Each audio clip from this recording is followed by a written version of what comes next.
The man who controls Britain's money supply controls the British Empire, and I control Britain's money supply. Yet that statement, attributed to Nathan Rothschild, captures a truth that reshaped global history. The Rothschild family did not merely participate in financial markets. They influenced how markets were structured, how financial policy was formed, and how entire nations operated. At the height of their power, few political leaders were willing to make major decisions without considering their interests. Many people recognize the Rothschilds as a wealthy banking dynasty. Fewer grasp the scale of their historical significance. Nathan Rothschild himself once remarked that he cared little who occupied the throne of England. Power, he understood early on, did not flow from crowns or parliaments alone. It flowed from money.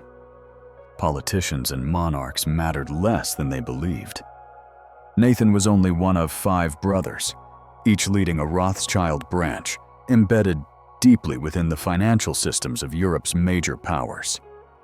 From helping shape the outcome of the Napoleonic Wars to financing the infrastructure of the Industrial Revolution, the Rothschilds became one of the most powerful families in recorded history. Their story begins not with empire, but with poverty.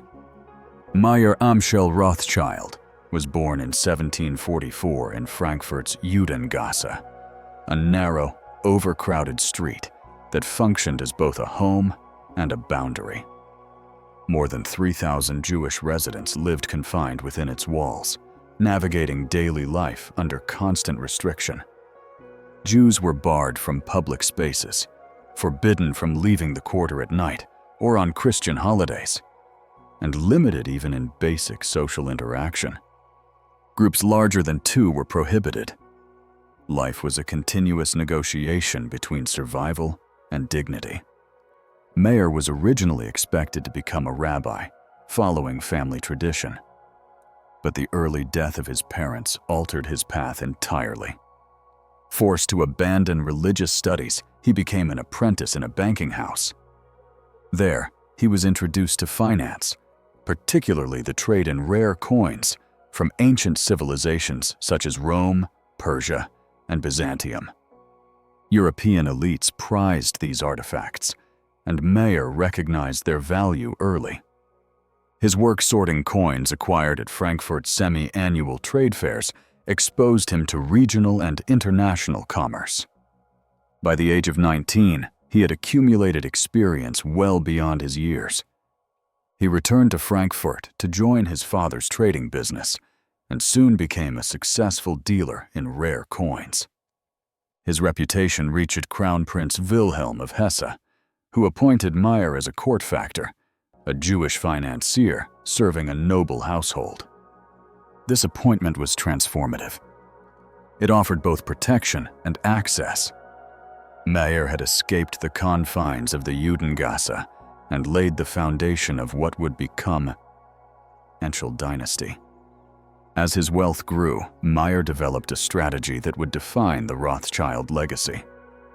He sent his sons to establish banking operations across Europe, instructing them to do 2 things: cultivate relationships with ruling houses and expand the family line.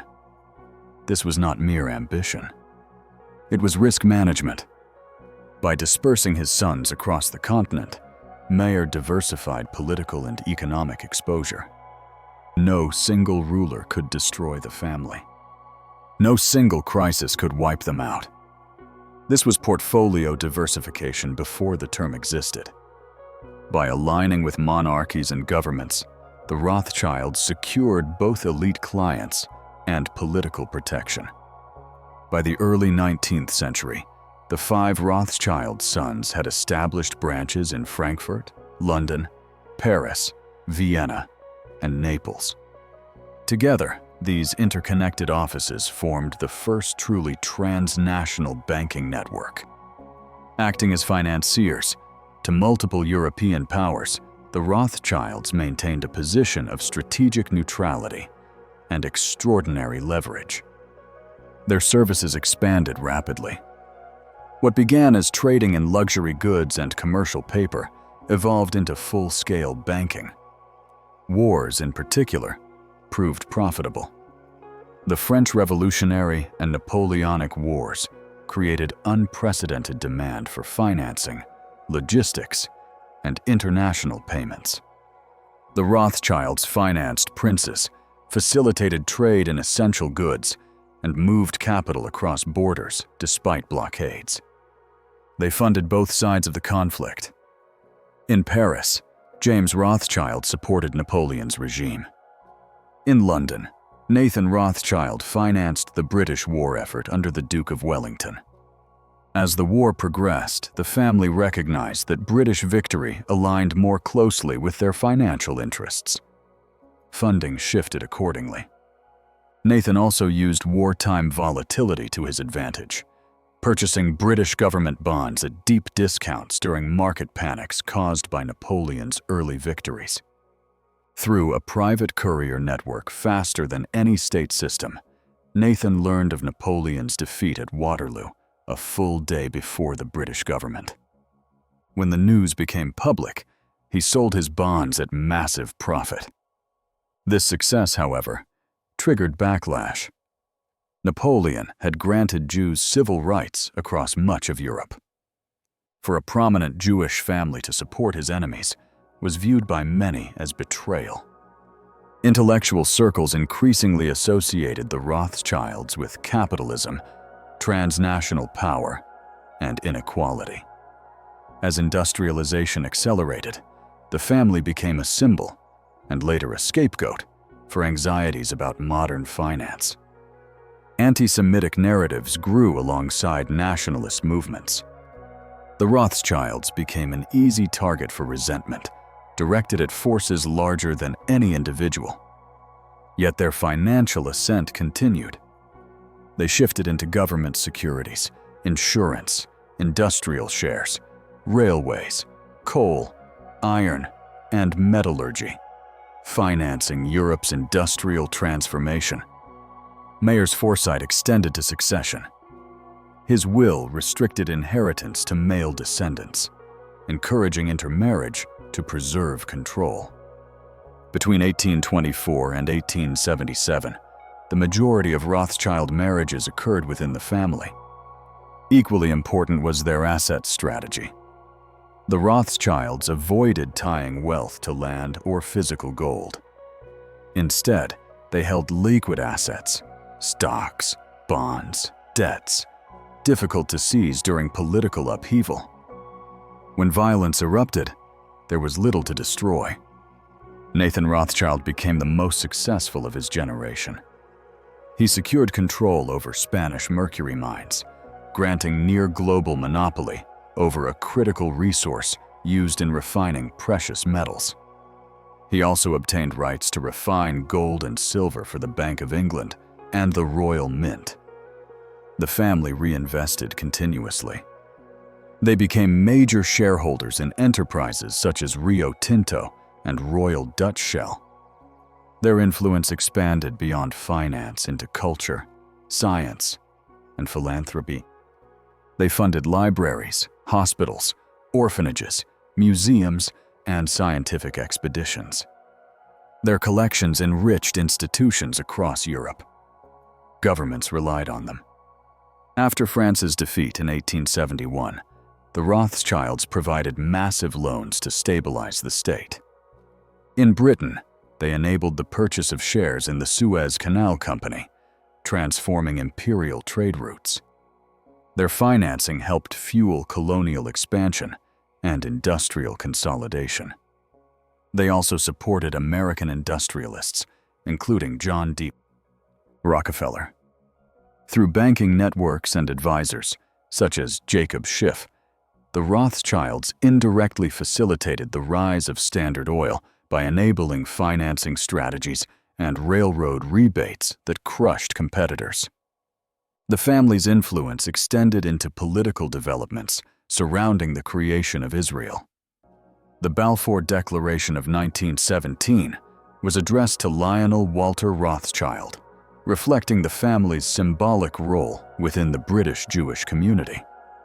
The Rothschilds had funded Jewish settlement initiatives for decades prior. Philanthropy remained central to their identity. In Frankfurt alone, they managed dozens of charitable foundations. Honors followed. Members entered parliaments, aristocracies, and scientific societies. But decline came as swiftly as ascent. Political upheaval dismantled branches one by one. The Naples Bank closed after Italian unification. Frankfurt's branch ended due to lack of male heirs.